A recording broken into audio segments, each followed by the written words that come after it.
the Pentagon Challenge, taken after Football Manager. This is going to show some love to the 4 MLB Partner Leagues, formerly known as the Indie Leagues, that are in the game this year. The goal of the Pentagon Challenge is to win each of the 4 Partner Leagues, plus a Champions League that I'll explain shortly. So essentially, I'll pick a team in the Partner Leagues, and once we win the title, I take a new job in one of the other leagues, and repeat until all of them have been conquered. Indie Ball is a hidden treasure, and I'm really excited to learn more about these teams and their players, plus seeing what it's like being a general manager for these leagues in the game. These leagues are new to many, so here's a brief tour. The Atlantic League is considered the most prestigious of the partner leagues. They play the longest schedule and earn the highest salary, a whopping $7,500 per season. They also employ a split season format, meaning the division winners of the first half and the second half of the season make the playoffs. The American Association is the only partner league with Canadian teams, 3 of them in fact. 8 of the 12 teams earn postseason berths in this one, so you have to get hot at the right time to win this championship. The Pioneer League employs a split season similar to the Atlantic League. It's known for replacing extra innings with home run derby. OOTP 24 can't replicate that, but I'm sure it's near the top of Marcus's to-do list for OOTP 25. Finally, the Frontier League has the lowest reputation of all these leagues, with an average player salary of just $3,200. It's the largest league that we'll have to conquer, and the only league with an age cap. Teams are forbidden from signing players over the age of 29, which is in the game. And now for the Champions League. In real life, these leagues don't compete with each other, which to me is a missed opportunity. Each season, we are going to invite each champion into a 2-round tournament. We'll have a double round-robin format, with the top 2 teams facing off in a best-of-5 championship series. In addition to conquering each league, I have to win this trophy at least once to complete the Pentagon Challenge. Before picking a team, a few settings to highlight. I insist on keeping the game challenging. No need to back down here, we're staying on the hardest trading setting possible. I'm thrilled OTP added the hard mode. Part of the gimmicky trading system was our ability to know exactly what the other GM's breaking point was, which just wasn't realistic. Kudos for changing this. The reputation system is also good and ensures we can't just submit lowball offers until one gets accepted. I'm going to use the default trade deadline day setting for now. I've also implemented the real-life roster size and service time limits on the MLB-affiliated minor league teams. This is really important for this save because it forces the MLB organizations to discard their excess minor league talent, which is the lifeblood of the partner leagues. And finally, I have injury frequency on a high modern-day setting. This will be interesting as the partner leagues don't have a deep minor league organization to draw from during an injury crisis. All the other development and aging settings are at default. I am going to create fictional players for this save. Comment below with whatever specifics you would like. Name, nationality, position, age, league. If you don't answer any of it, I'll fill it in for you. We'll check in on your players periodically throughout the save. So now, let's go pick a team. I've started unemployed and will accept the lowest salary offered to me. I have no managerial experience whatsoever, so I should have to start at the bottom of the totem pole. So far, the Billing Mustangs from the Pioneer League lead the way with a $15,000 offer. Montana sounds tempting, but they've been outdone by another team in the Pioneer League. It's the Ogden Raptors with a fantastic lowball offer of $12,000. They've just beat out a handful of Frontier League teams who offered $13,000, and Ogden seals the deal. Ogden sits just 40 miles north of Salt Lake City, and they have a beautiful looking stadium. Their mascot, Augie, on the other hand, is a little scary looking. This will be the 30th season for the Raptors. They have a nice stockpile of division titles, but just one championship, so hopefully we can bring them the second one soon. Here we are in-game. We share the South Division with the Rocky Mountain Vibes, Grand Junction Rockies, Boise Hawks, and Northern Colorado Owls. Our owner has laid out his goals for us. We'll get to see how the new negotiations feature works. We do have some players in-house and more money available, but also some personnel holes to fill. Our first game against the Paddleheads is 2 months away. Lesson number 1, be careful with your non-playing expenses. Most teams in this league expect around $400,000 in revenue, and you can only spend $75,000 on players. Overspending on staff, scouting, and development can have a crippling effect on your ability to spend that $75K. Skip the assistant general manager. Don't fire anyone unless it's desperately needed. Don't make the mistake of maxing out your scouting and development budgets like Guy kinda did. All my staff members have the same personality type, which bodes really well for their cohesion. Robin Ventura was a favorite of mine as a kid, and now I've hired him as my manager. Lesson number 2. The overall ratings are very misleading at the start when set relative to the Pioneer League.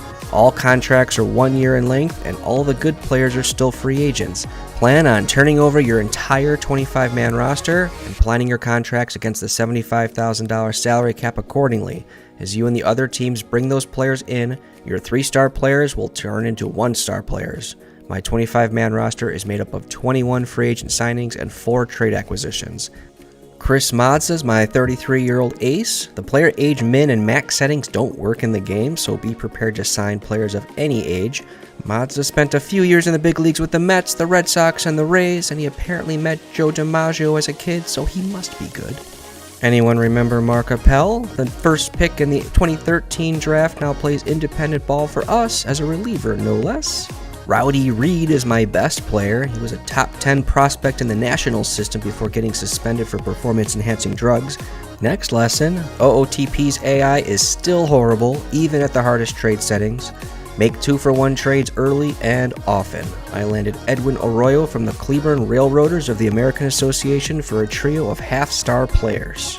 Despite my spending mishap, we're projected to win the difficult South Division. We play a split season, so we need to win one of the 2 halves to make the playoffs. This is a good time to mention the league favors offense to the extreme. I am expected to lead the league with a .589 ERA, and Tyler Hill of the Great Falls Voyagers is expected to hit .454 for the season. We start the season at home against the Missoula Paddleheads, who are expected to finish last with the worst record in the league. Missoula spent only $33,000 on their players. The best of the bunch is Edgar Cabral, who has no big league experience and finished 2022 with the AAA Lehigh Valley Iron Pigs. OSA ranks all the Paddleheads players in the bottom 3 teams at their position, so let's go get an easy win. So Missoula's up in the second, and they got 2 on now with 2 outs. Yeah, it's a deep to short. We got him.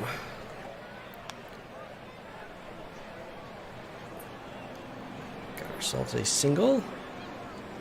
That's Edwin Arroyo, our second baseman.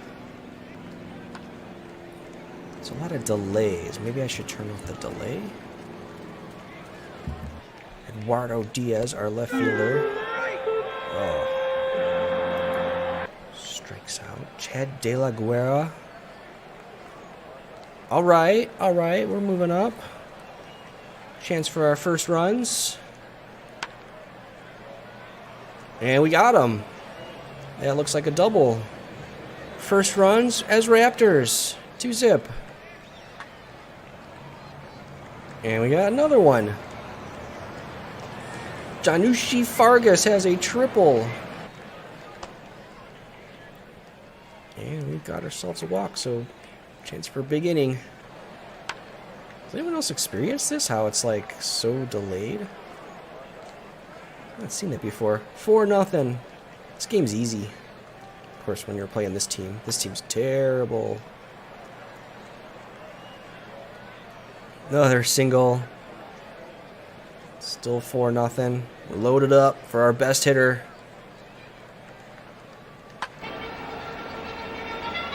Through the hole. 6-0. 90.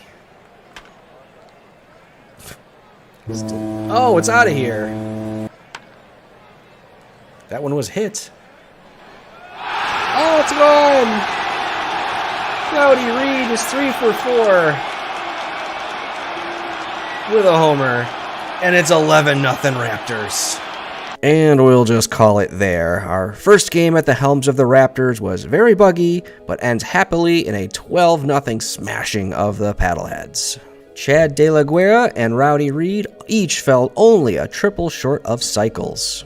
While ace Chris Mazza pitched 7 shutout innings, Robin Ventura left him in for 139 pitches, despite our pitch count in place. Grand Junction won their first game as the Jackalopes. Former Oriole Connor Green also threw over 130 pitches while striking out 12. And the Rocky Mountain Vibes beat the Owls 4-1. The other 2 games rained out. We're the last partner league to start our season. The Lexington Counterclocks are off to a great start in the Atlantic League's first half. It's early in the American Association, but Gary and Lincoln have early division leads. while the Tri-City Valley Cats and Washington Wild Things have early leads in the Frontier League. If we win the Pioneer League, we'd see some of these teams in the Champions League. We've completed the 48 games that comprise the first half of our season, but most other teams are still finishing their first halves. In the split season format, each first half division winner qualifies for the postseason, so we have to wait for the Rocky Mountain Vibes to play out their remaining games before we know if we've qualified. We are dominating in most offensive categories. Our team OPS is over 1,000 and we've scored 145 more runs than the next best offense.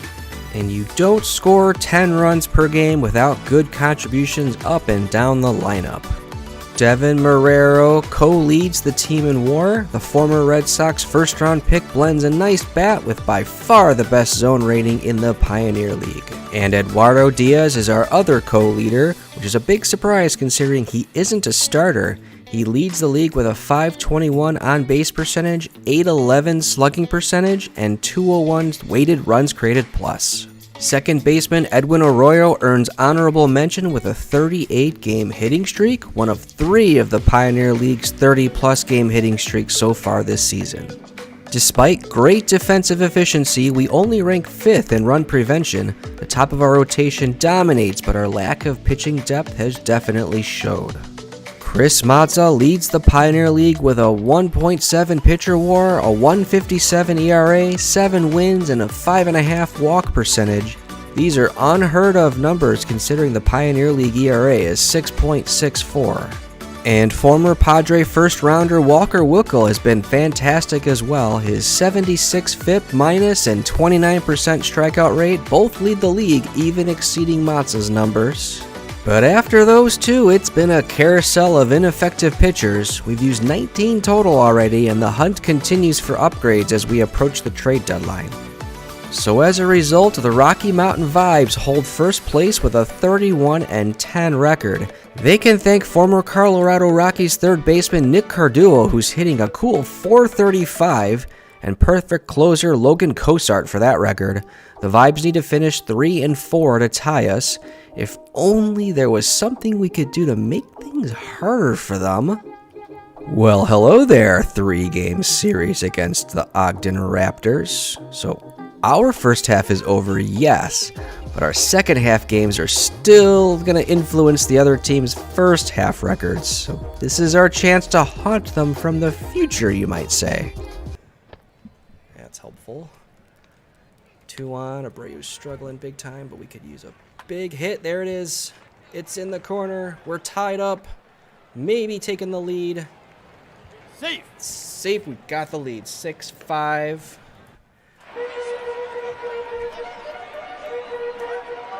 That's it. Boom. Get out. That's out of here. It's got to be. Rowdy Reed. Single at the bottom of the order, which comforts me some. 1 out left. Oh, it's not going to get it. Got to face the tying run up to the plate. Pinch hitter strikes him out. I'd say we're not done yet. Garcia gone. Second homer of the game. Do again. We got him. 1 more out, and we are first half champions and go into the playoffs. Wait for it. Yes. We sweep the Rocky Mountain Vibes to take the first half. That couldn't have gone better. 3 wins by a combined score of 35-18 makes us first half champions. The Great Falls Voyagers have 4 remaining games to settle the North Division. We'll have 40 meaningless games to play before the playoffs. While the games didn't matter, our Ogden Raptors completely dominated the second half with a 41-7 record and finished the season on a 10-game win streak. The Rocky Mountain Vibes faded and missed out on the postseason, making the Northern Colorado Owls our postseason opponent with the second best record in the division. Billings and Great Falls finished below 500 in the regular season, but face off for a place in the championship series. As the first half winner, we'll play Game 1 on the road and then Games 2 and 3 at home. The team stats showed we assembled the best team, but I learned a few lessons about assembling a roster in this league. The Pioneer League's 430 BABIP placed a huge premium on stuff for pitchers and avoid Ks for hitters. Conversely, movement for pitchers and power for hitters should be de-emphasized. Home runs are obviously better than singles, but they just don't matter that much when so many balls in play turn into hits. Good fielding range is also crucial. Our superior defensive efficiency and range factor, especially from shortstop Devin Marrero, contributed greatly to Chris Mazza's pitching triple crown. Former Royals pinch-hitting specialist Terrence Gore swiped 55 bases. Eduardo Diaz continued his MVP form through the second half, while Rabel Garcia and Rowdy Reed picked up pace considerably. But second baseman Edwin Arroyo tragically suffered a career-ending bruised ankle. Must have been one hell of a bruise. Fortunately, former Red Sox farmhand Chad De La Guerra stepped in and did a great job despite striking out a tad much. We upgraded our bullpen at the trade deadline, but nobody really claimed the number 3 starter role. Mike Kickham is one candidate. He posted strong strikeout and walk rates out of the bullpen in the second half. Former Yankee Dellin Betances was our surprise hero in the pen. 35-year-old posted really strong numbers for someone with 1.5 overall stars. Our opponents, Northern Colorado, will not have their team MVP, Ali Castillo, for this series due to wrist soreness. Derek Fisher, JJ Hoover, and Yusmeiro Petit are familiar former big leaguers that we'll see in postseason action starting now. All right, here we go. Oh, that is the way to start. Chad De La Guerra with a leadoff bomb. Whoa, another bomb. Call him Scott Abbott. What do you say? Another home run. We are yard happy today. It's 5-1. And a diving catch blocked by the foul pole, but we got game 1. Do it again. So they're a little bit desperate. Wild pitch. It's a 5-run first for the Raptors. 6-4 now. Tying run up to the plate. Big strikeout. Strikeout for out number 2. It's up to Astoria. Struck him out. We're going to the finals. It's a sweep. Mazza and Wickel control the Owls offense, and Sam Abbott collects series MVP honors. Great Falls won the rubber match against Billings and host Game 1 of the championship series.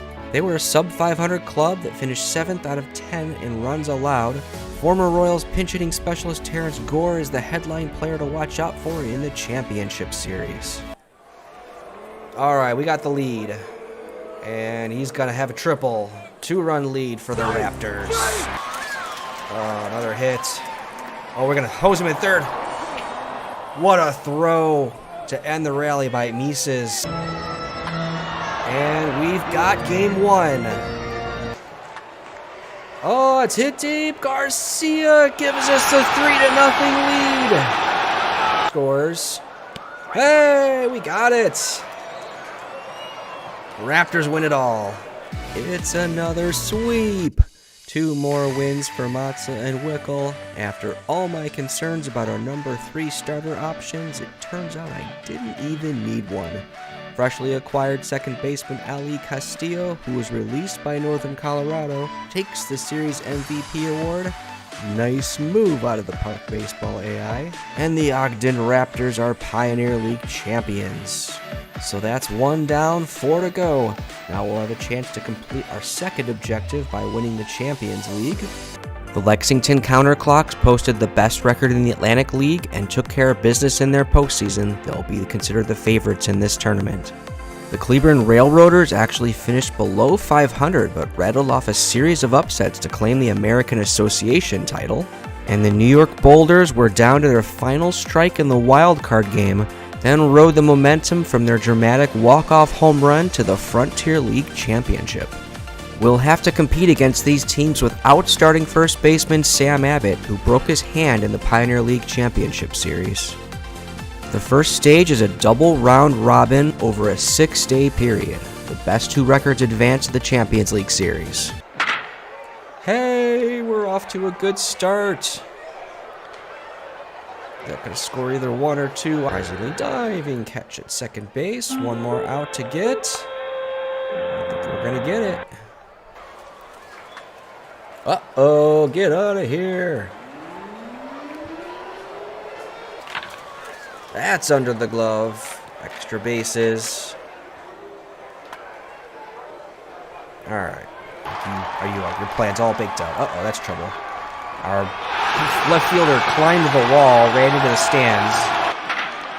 Uh-oh, this team is taking us to town. That's out of here, too. Ooh, over his head. We're alive. Not with your 35 power. Get down, ball. Drop it. Can we please make a productive out here? Get this run home. Even better. Got ourselves a lead. Get down. Come on in. Oh, it's past and we got a 2-0 lead. So we'll... Whoa. What are you doing? What are you going home for? You're up by 3 runs. And now they've got the winning run up. You just got to take that to the bag. There is no excuse. Oh, we're going to get them out there and we win. They now are making dumb plays. Chance to really pile on. And we do. It's going to be 6-0. That's in the cap, too. We are crushing this team. Nice. No. Uh-oh. Uh-oh. That's out of here. Yes. We are live. To 777-5. Late. Get out of here. Uh-oh. Oh, it's a home run by Casey Clemens. That's Rogers' kid, isn't it? Oh. Our 4-2 record was good enough to earn us home field advantage against the Lexington Counterclocks in the championship series. Lexington is headlined by former big leaguers Tim Beckham, Matt Davidson, Ryan Lavarnway, and Chris Archer. They'll have the first 2 games at home, followed by 3 in Ogden. After trading early runs, Matt Davidson went opposite field for a 3-run homer off Fritz Matza of all people. Chad De La Guerra got us back into the game with a 2-run homer, but their bullpen shut us down after that. We put up a 4 spot in the first inning of Game 2. That's Yariel Gonzalez with a 2 RBI triple. Walker Wickel induced a key double play in the 5th to keep our 3-run lead, and Joe Kuzia closed it out to even the series at 1. Game 3 was a tight affair until Patrick Kivleham blew the game open with a 3-run shot, but we rallied with 1 in the 7th and 3 in the 8th to tie it up. And we weren't done. Ali Castillo delivered a clutch 2-out RBI single to give us a 6-5 lead. Set up Joe Kuzia for his 2nd straight save, striking out the side. De La Guerra gave us the lead with a moonshot to right. Zach Godley got in trouble but escaped with a 6-4-3 double play. Godley collected his 14th strikeout to end the threat. Up to Valaika. We have it and have the Champions League in season number 1. So it's 2 trophies in 1 season with the Raptors. We can thank Devin Marrero for those. He put up 1.1 WAR across the Pioneer League playoffs and the Champions League. Matza and Wickel continued to carry us. Wickel finished 15-0 between the regular season playoffs and the Champions League. So that's 2 down and 3 to go. And sadly, it's time to say farewell to Ogden. Our stay here was short, but very memorable. Most of these fine players are headed to free agency, as is life on 1-year contracts in indie ball. Hopefully we'll see at least one of them reach the big leagues. Our next stop will be the Three Rivers Eagles of Quebec with a salary offer of $27,000. Evansville offered the same salary but with more years, so we're heading to Canada. We have our hands full in the 16-team low-reputation Frontier League. 2023 saw the Tri-City Valley Cats and Gateway Grizzlies win division crowns, then suffer upsets in the division series. The New York Boulders walked away Frontier League champions. Trois-Rivières finished in 6th place, and we need to improve to 3rd place to earn a wildcard berth. Our new home sits at the midpoint between Montreal and Quebec City. The Águilas were an affiliate of the Big Red Machine in the 70s, but left until reforming as a Can-Am team 36 years later. My predecessor extended all the personnel the same day I took over, and I thought I was in huge trouble financially, but fun tip, you don't have to pay their salary if you fire them the same day they are hired. So we fired everyone except our trainer and bench coach. The salary cap is $75,000, just like in the Pioneer League. However, the minimum player salary is $2,400, 4 times what it was in the Pioneer League. This means I only have $17,000 in discretionary spending. There's also no development or scouting budget here, so it's an even playing field. The Frontier League statistical modifiers are much more normal compared to the offensive insanity we experienced last year. Those slash lines are just a tick higher than MLB. On the other hand, these are some of the most extreme ballparks I've ever seen in the game. Gateway's home run factor is 1.72, while Sussex County's is 0.5. So here's the 24-man roster we assembled. The smaller roster calls for more long relievers and super subs. I ended up only giving 3 players a guaranteed contract, using the full offseason to exercise patience, and grabbed 26 players on minor league deals. Among those signings are 4 Ogden Raptors from last season. Chris Mazza is definitely regressing at 34 years old, but he's also taking a step down in competition and will work as a strong mid-rotation starter for us. Zach Godley parlayed his heroic start in last year's Champions League series into a job at the back of our rotation. Andrew Gross was a productive righty specialist, and the Submariner assumes the same role for us in 2024. Chad De La Guerra handled second base duties for us and delivered some big postseason moments. He earns the same role for us this season. As for our Raptors from last year, they scattered in every which direction. 4 came with me, 6 stayed in Ogden, 19 moved to other indie ball teams, 1 went to Korea, 9 of them are still free agents, and 6 actually got into affiliated ball. Headlined by Pioneer League Championship Series MVP Ali Castillo, who's in AAA, has cracked the Tigers' 40-man roster. Yes, he's 34, but the Tigers' utility infielder is 33 years old and awful, so Castillo actually has a shot at a call-up here. Freddie Trey Maria is the only holdover from the roster I inherited. He's nothing right now, but has great potential. The one player we splashed on is Cuban import Jorge Delgado. He had an alarmingly poor spring training campaign, so hopefully he isn't a bust. But OSA likes his and our chances in the Eastern Division. Outside of the Empire State Grays, it thinks this will be a very competitive league. All 16 teams are in action on opening day. We're at home against the Gateway Grizzlies. Gateway are predicted to repeat as Western Division champions. They have a Stars and Scrubs roster headlined by Andrelton Simmons, Corey Oswalt, and Cesar Hernandez. That was even better. Uh-oh, that could be a run for them. Get that ball in. I don't think it's going to get it in. All right, 2 in scoring position now. Oh, drop third strike! And he reaches, and we score the tying run on that. And we have the lead. A couple wild pitches by Angel Sanchez. We're moving them right along now. Coming in to score. First out record, a couple full counts here. Strikes out Polanco, and it's up to Andrelton Simmons. Keeps the game alive. Couple lefties to face now. Oh, we pick him off to end the game. I love it. So Heath Philmeyer carries us to an opening day win with a little help from a multi-hit game by shortstop Sui Lin. More nice opening day pitching performances include former Kansas City Royal Glenn Sparkman striking out 13 batters in Lake Erie's win over Washington. Schaumburg's Yinti Lan nearly completed a shutout of their local rival, the Joliet Slammers. The Águilas have 2 entrants in the Frontier League Home Run Challenge, and they're on opposite ends of the bracket. After starring at Indiana University and spending 5 years in the Reds organization, first baseman Matt Lloyd has joined Indie Ball and having great success with our Águilas. The 12 home runs from our only Canadian player leads the Frontier League. I was hoping for a little more from our 31-year-old Cuban import, Jorge Delgado, but 8 home runs to go with a 124 WRC plus and an All-Star appearance isn't terrible either. There's 3. Come on, one more. Get over that fence. 1.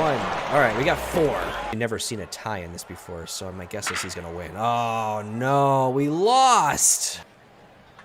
There we go. That's 3. We got a tie.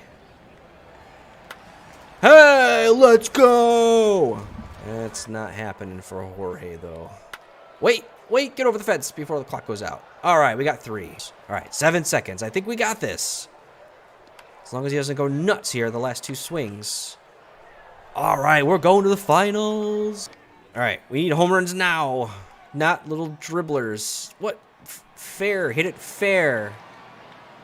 That's not far enough. No. Oh, I think we're done. Delgado made a nice run, but just ran out of gas in the finals. Congrats to Ryan Bolt of the Ottawa Titans. On to the All-Star Game. The West team calls on reigning Pioneer League MVP and former Ogden Raptor Eduardo Diaz to play left field. The Gateway Grizzlies send 5 representatives.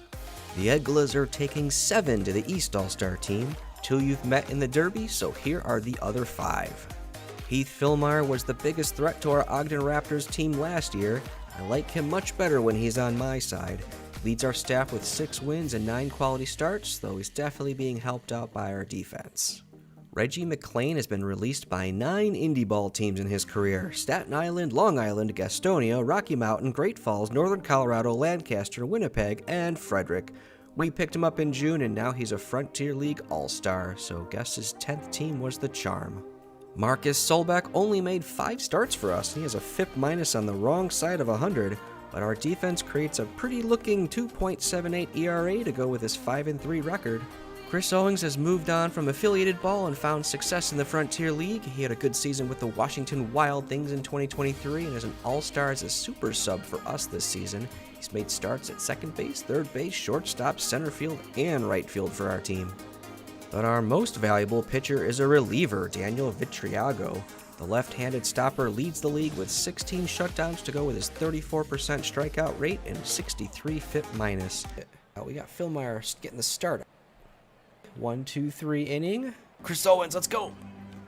Ooh, pitcher remains in the game. Here's Owens going for the 3rd strikeout. He's got it. Or another single. Delgado's been on twice. Hey, he ropes a base hit into left. And that's his 2nd run driven in. He's reached base 4 times. Here's our other starting pitcher, Solbach. He's got 2 outs to lead off the inning. And it's a 1-2-3. That boy. Go. And Gregorius. Oh no. He's 3 for 5 with a homer.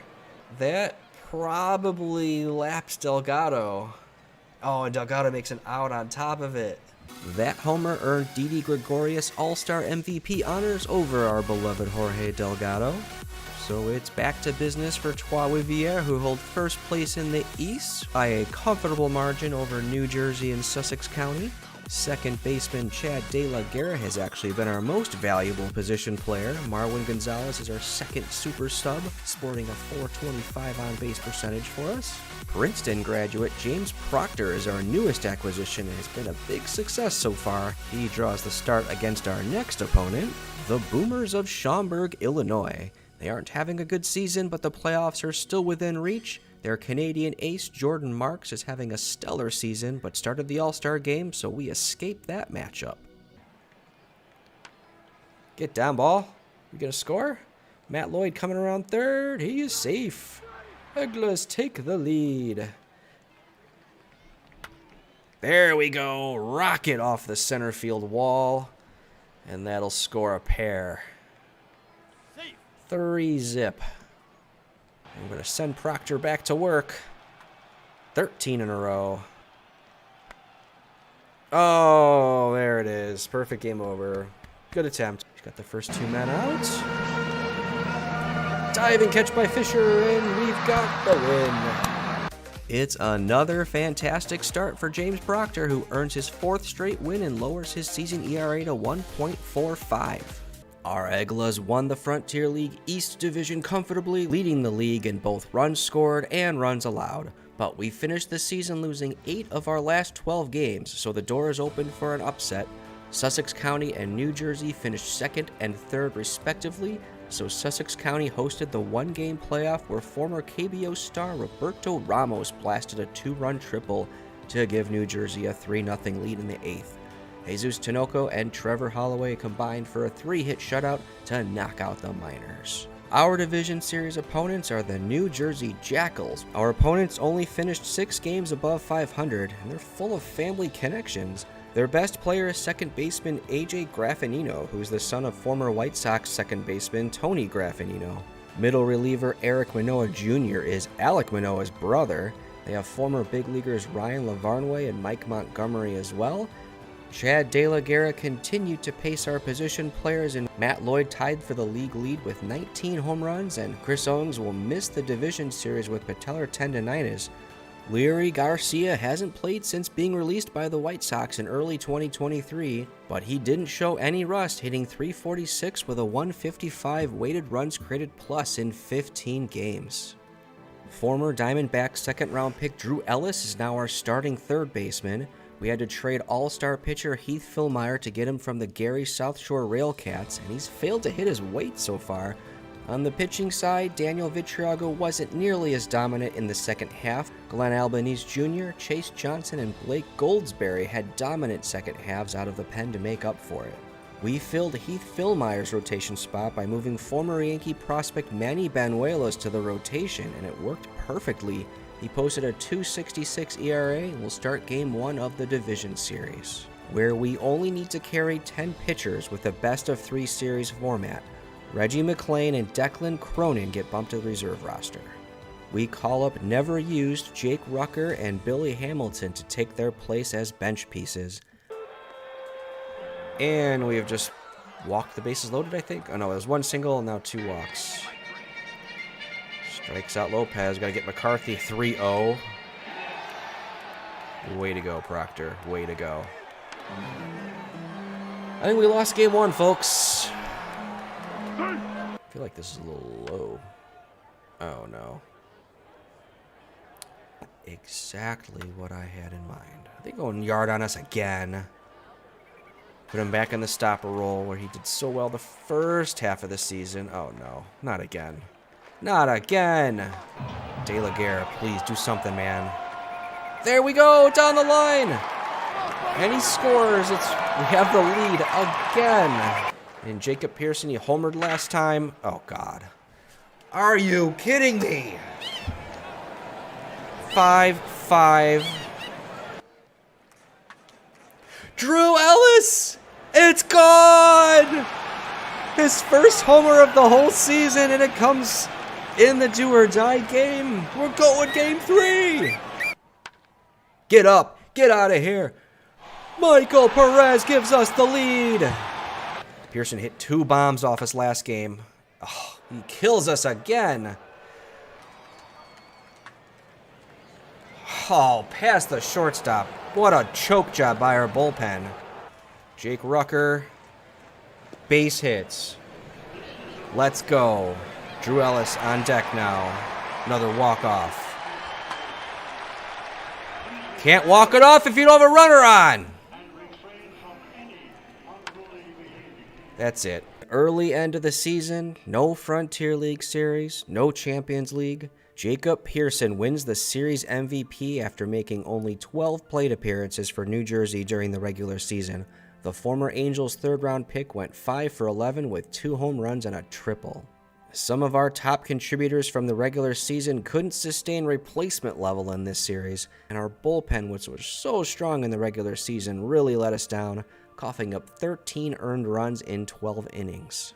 Not only did New Jersey upset us, they beat the Windy City Thunderbolts to become Frontier League champions. Meanwhile, the Gastonia Honey Hunters took home the Atlantic League crown. The Red Hawks of Fargo-Moorhead won the American Association.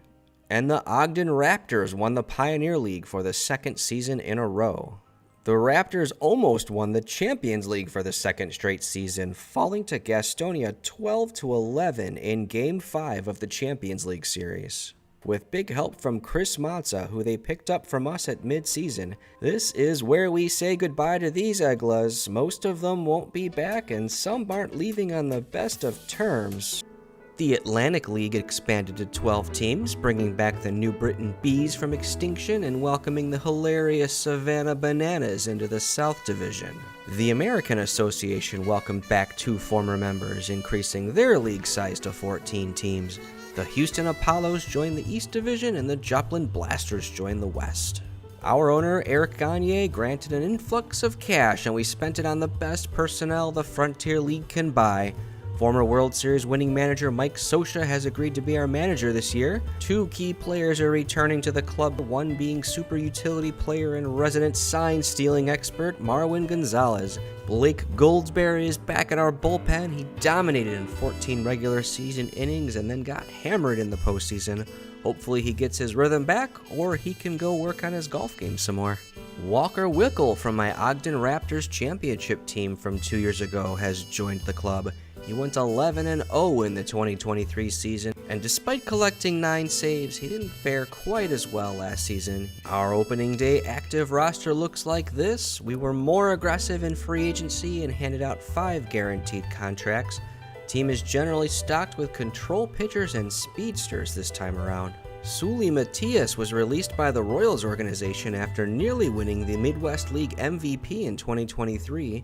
He was then decent with the Reds AA affiliate in 2024, then got picked up in the expansion draft by the Expos and was doing fantastic with their AAA club before suddenly getting released. We're happy to have him as our everyday right fielder. Jamie Westbrook was a 5th-round pick of the Diamondbacks, never showcased the same ceiling as Matias, but a AAA-level replacement player can dominate the Frontier League. Colin Wiles was drafted in the 1st round by the Texas Rangers and logged 9 big league innings with the Athletics in 2022. He combines elite control with good stamina and a 5-pitch offering. I'd love to understand how Eduardo Nunez has an 85 stuff rating when none of his 3 pitches graded higher than 65. If there's something I'm missing, the former Cubs farmhand is the most dominant reliever in the Frontier League.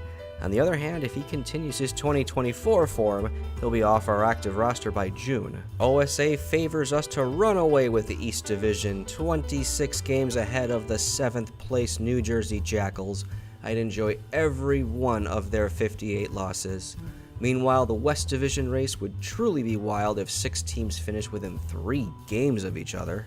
We lost some players as well. Chad De La Guerra elected to sign with the Tri-City Valley Cats. He was our only regular starter for both the Raptors and Eglas. The Joliet Slammers outbid me for Jorge Delgado, and we'll see if he outperforms his 2024 campaign with them. Leary Garcia is joining the Gateway Grizzlies. He wasn't with us for long, but made those hits count. Marcus Solbach heads to New York, where he'll lead the Boulders starting rotation this season. James Proctor earned a place in the Evansville Otters starting rotation. He had a nice regular season, but coughed up 4 runs in relief during last year's disappointing postseason.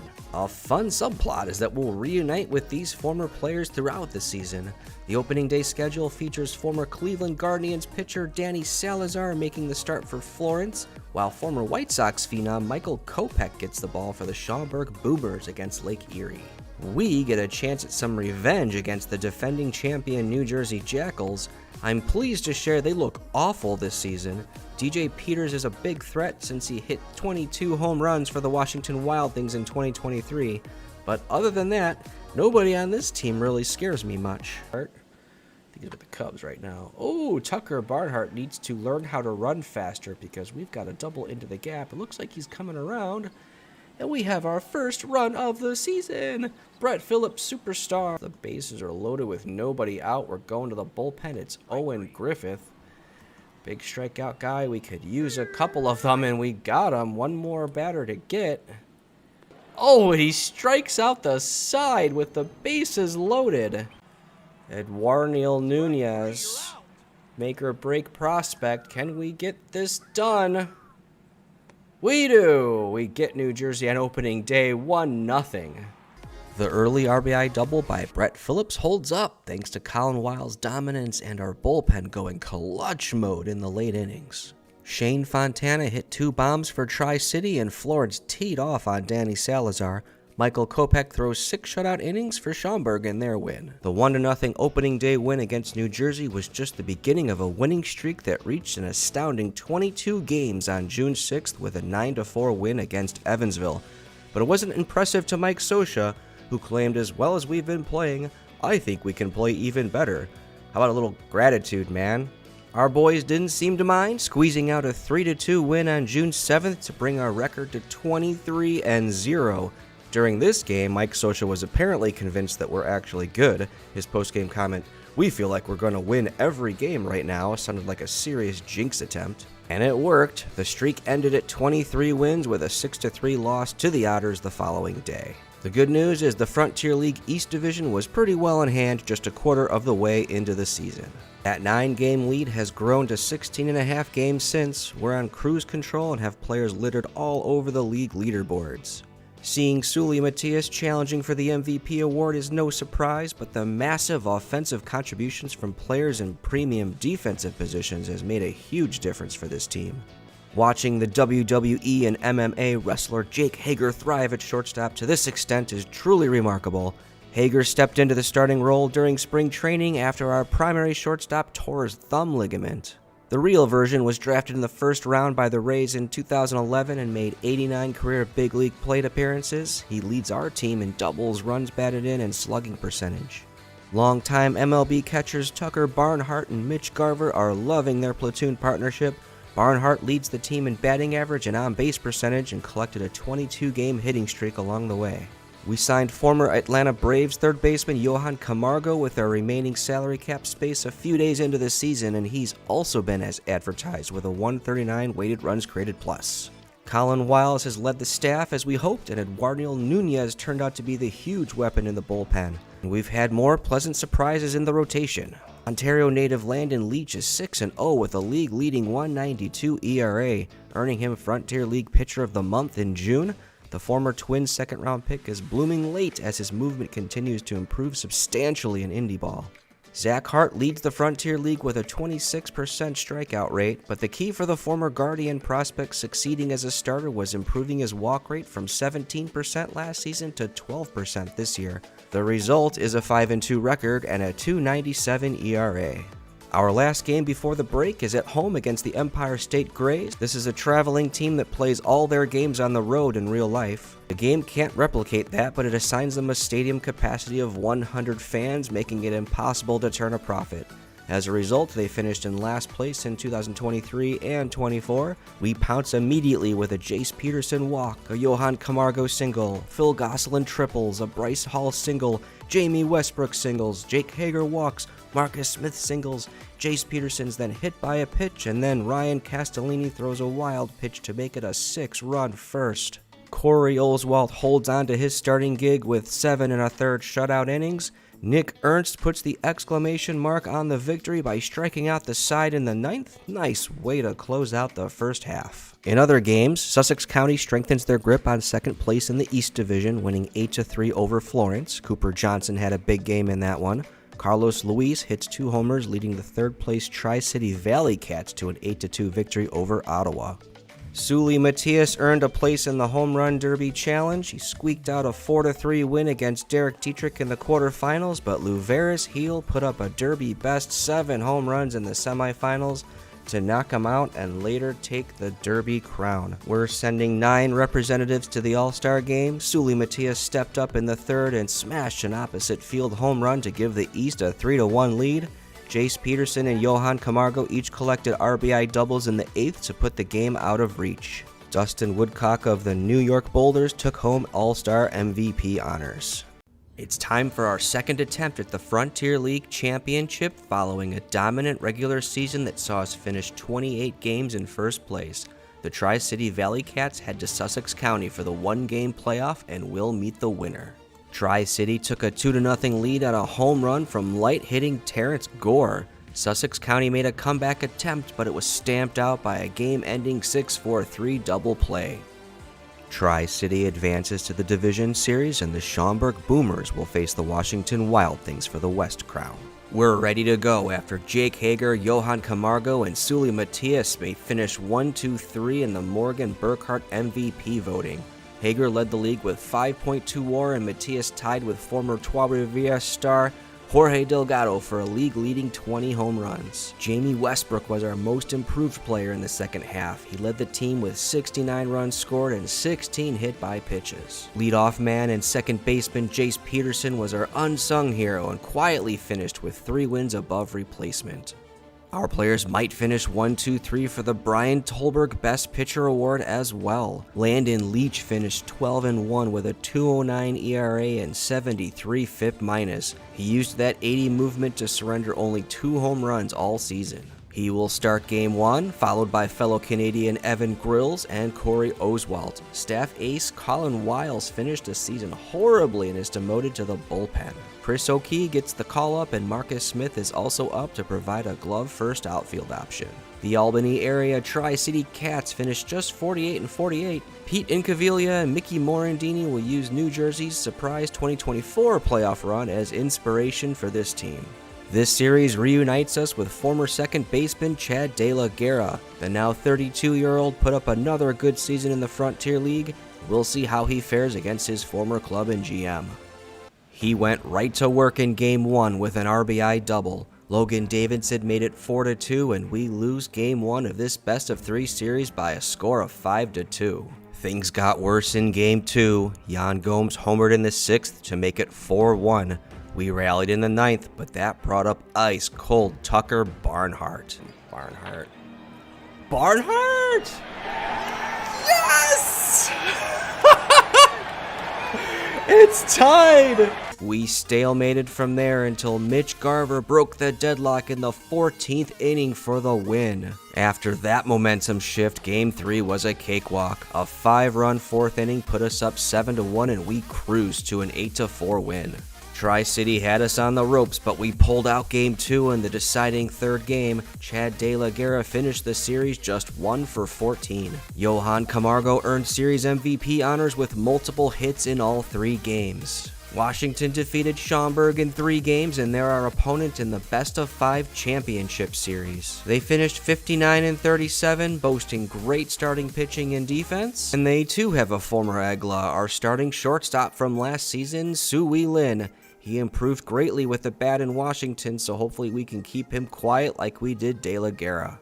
We traded early homers in Game 1 and pulled ahead 7-5, but our closer Eduardo Nunez blew the save and we went to extra innings, but immediately retook the lead on a Johan Camargo single. Nunez got it right on the second try to claim Game 1. Washington jumped to a 4-0 lead early in Game 2, but our bullpen kept us in the game long enough for Jamie Westbrook to put us in front. We poured it on in the 9th for an easy 10-4 victory. Game 3 was a pitcher's duel. Jamie Westbrook's second home run of the series put us up 2-1, and Nunez punched out Steven Scott to deliver the sweep and a Frontier League championship. Gotta feel bad for Ivan Pinheiro for suffering the loss in all 3 games. On the contrary, I salute you, Ivan. Tucker Barnhart collected Series MVP honors. He entered the postseason with a snowflake and ended it on fire, collecting 8 hits and 3 homers over the 6 games. Brett Phillips was also an extra base machine. Warnell Nunez collected 8 strikeouts in 5 innings, and Owen Griffith pitched over 3 innings of scoreless ball. So the Frontier League trophy is ours, and that checks objective number 3 off our list. Still have the American Association and Atlantic League to go. The Charleston Dirty Birds will join us in the Champions League after winning the Atlantic League Championship Series over Staten Island. The Chicago Dogs will participate from the American Association, and the Grand Junction Jackalopes round out the field from the Pioneer League. We made a complete mockery of the Champions League group stage, winning all 6 games, but the Charleston Dirty Birds regrouped and won the Champions League series against us in 5 games. Doesn't really matter, we already won the Champions League with Ogden though. It's time to say farewell to Trois Rivières after 2 seasons. Only Eduardo Nunez is under contract for next season. Hopefully we'll see Sully Matias reach the big leagues as he still has tons of further upside. Our next destination will be the Kane County Cougars of the American Association with a juicy offer of $90,000 for 2 seasons. They just came off an abysmal 27-73 season. That's after finishing last in 2023 and 2024 as well. Season 4 of the Pentagon Challenge takes me just 50 miles from home to Geneva, Illinois, and the Kane County Cougars, who are located in the west suburbs of Chicago, an indie ball hotbed. The Cougars played in the Midwest League for 30 years in 6 different affiliates, then were a casualty of baseball's minor league realignment in 2021. Life in independent ball has not been good to this franchise. We've yet to achieve a 500 season, and 2025 was a new low, finishing a league worst 27-73. The Chicago Dogs won the East Division and the American Association Championship. The 8-team playoff setup and multiple best-of-3 series might make this the most difficult league in the Pentagon Challenge to win. This team hasn't been bad by accident, has the second lowest budget in the league, and are $237,000 in debt. As a result, we can't sign players to anything above a minimum contract. Our first season here might be more about preserving cash, with hopes of being able to spend up to the $123,000 salary cap in future seasons. The American Association is more hitter-friendly than the Frontier League, though not the offensive insanity we experienced in the Pioneer League Season 1. Furthermore, we play in a hitter-friendly park, which will make contact, power, and stuff ratings more important this stop in the Pentagon Challenge. We need a coaching staff first, and I am pleased to announce we haven't hired anyone you've ever heard of. Here is the 23-man roster we assembled simply by scouting and offering minor league contracts. This roster size calls even more for high stamina relievers and super subs than the Frontier League did. We brought 3 players with us from Trois-Rivières. Chris O'Kee only played 3 regular season games for the Aigles, but our new captain collected 4 huge postseason hits on that championship run. The former Clemson standout and Cincinnati Reds prospect will get part-time duty for Kane County this season. Tyler Wade has a similar story. The former Yankee, Angel, and Athletic is trying to channel his inner Derek Jeter and earn his way back to the big leagues. He'll settle for the starting shortstop gig with the Cougars for this season. Jordan Marks was very impressive over 2 seasons in the Frontier League. He was the league's best pitcher for Schaumburg in 2024, and he started Game 2 for us in the championship series last season. The former Tigers 8th-round pick will try his hand in the American Association once he comes off the disabled list. Despite all our disadvantages, OSA predicts the Kane County Cougars to narrowly win the American Association East Division. If this doesn't convince you the OOTP AI needs major improvement, I don't know what will. Actually winning the division isn't that important, as the top 4 teams all reach the postseason. My hope is that a strong performance will attract more fans and dig us out of this financial hole in time to sign a few premium players before the postseason starts. All 14 teams are in action on opening day. Former Astro Parker Mashinsky gets the ball at home against the defending champion Chicago Dogs, who actually play in Rosemont, Illinois. Our local rivals boast former big league pitcher Garrett Richards and Pentagon Challenge nemesis Heath Fillmyer. He challenged our Ogden Raptors in 2023 while with the Rocky Mountain Vibes. We signed him in Trois-Rivières in 2024 but traded him at the deadline. He spent 2025 with Kane County and posted a miserable .878 ERA. Now he's back as an opponent on opening day 2026. And he pitched well for his new club, striking out 9 Cougars and only allowing 2 runs on this double by Brian O'Keefe. Travis Demerit's homer tied the game.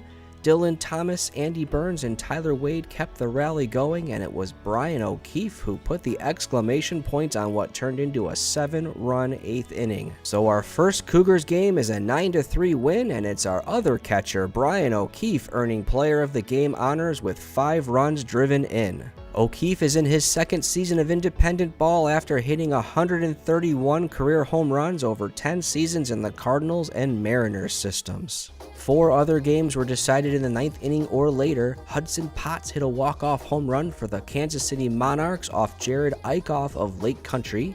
8 of the players on this picture retired, 3 got chances in affiliated ball, and the rest remained in independent ball.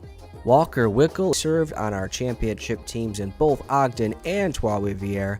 While he never lived up to his dream in playing in the big leagues, I hope he takes some solace in his status as Pentagon Challenge hero. Other retirees worthy of mention were Jamie Westbrook, Jake Hager, Jace Peterson, Marwin Gonzalez, Blake Goldsberry, and Corey Oswalt. Last year's star Sully Matias earns mention for knocking on the major league door. He smashed 6 home runs in April for the AAA Tucson Saguaros, and his minor league option contract expires in a few days. We'll see if he gets the call to the big leagues or if he'll become a free agent again. Kane County played good baseball during the first half of 2026 and find ourselves just a half game behind the Chicago Dogs for the American Association East Division lead. The Cleburne Railroaders are right on our tail in 3rd place. We may be second in wins, but we're first in All-Star representatives with 12. More than half of the East roster is comprised of our Cougars. Mac Chambers leads the way. Things didn't work out in the Cardinals or Cubs systems, and his first stint with the Cougars in 2023 was nothing special, but a .420 BABIP has catapulted him to a league-leading .369 batting average. He also leads the league in hits, on-base percentage, runs, and wins above replacement.